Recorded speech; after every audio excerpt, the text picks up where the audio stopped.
Another day, and we're getting a little bit closer to getting the garage fully populated with all the bikes in their finished state. So on the left, as I'm sure you're all very familiar, 2009 Yamaha FJR 1300, ex-New South Wales Police, with all the bits working. To its right was the one that was rescued from Gumtree, where the gentleman tried to convert the bike to 2 seats and failed rather miserably. It caught fire by the side of the road.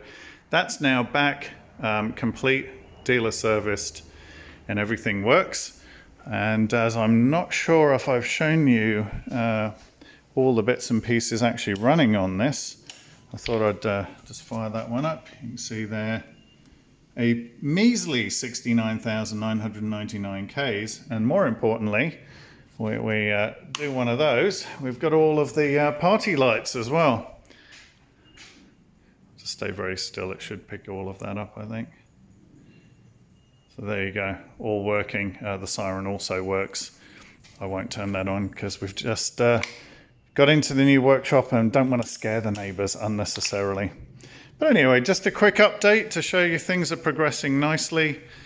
Bikes seem to be happy in their new environment, as they do. And yeah, things are moving along. So stay tuned for more updates. Stay safe and remember to laugh a lot. See you soon. Bye.